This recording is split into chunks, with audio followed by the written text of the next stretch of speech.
নমস্কার বন্ধুরা, শুভ টক্স শোতে স্বাগতম। রাশিয়া ইউক্রেন যুদ্ধ অবশেষ নিউক্লিয়ার যুদ্ধে পরিণতি হচ্ছে।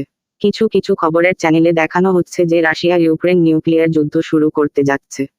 রাশিয়া ইউক্রেন যুদ্ধ 1 বছরেরও বেশি সময় হয়ে গেছে, কিন্তু যুদ্ধের এখন এমন পরিস্থিতি যে নিউক্লিয়ার যুদ্ধ হতে চলেছে। পুরো ঘটনাটি হলো, এখন যে যুদ্ধ হচ্ছে সেটি ব্যাটেল ট্যাঙ্ক নিয়ে। এখন যে যুদ্ধের ঘটনাস্থল সেটি সমতল, এর ফলে এখানে ব্যাটেল ট্যাঙ্ক নিয়েই যুদ্ধ করা সম্ভব। রাশিয়া নিজেদের ট্যাঙ্ক নিয়ে ঘটনাস্থলে পৌঁছে গেছে, কিন্তু রাশিয়া আগেই ইউক্রেনের ব্যাটেল ট্যাঙ্ক নষ্ট করে দিয়েছে। এর ফলে ইউক্রেনের ব্যাটেল ট্যাঙ্ক অনেক কম হয়ে গেছে। ন্যাটো দেশগুলি ইউক্রেনকে ব্যাটেল ট্যাঙ্ক দেবে। কিছুদিন আগে ইউকের প্রেসিডেন্ট ঋষি সুনক বলেছিল ইউক্রেনকে যুদ্ধের জন্য ব্যাটেল ট্যাঙ্ক দেবে। আর এখন জার্মানি, পোল্যান্ড, আমেরিকা ও আরও অনেক ন্যাটো দেশগুলি ব্যাটেল ট্যাঙ্ক দিয়ে ইউক্রেনকে সহযোগিতা করবে।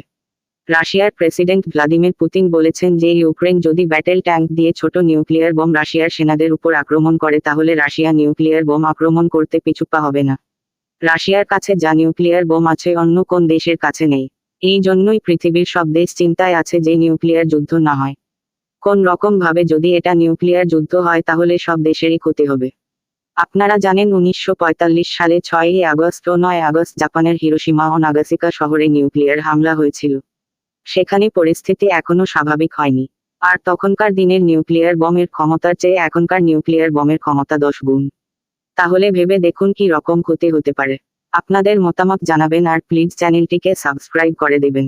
ভালো থাকুন, সুস্থ থাকুন, ধন্যবাদ।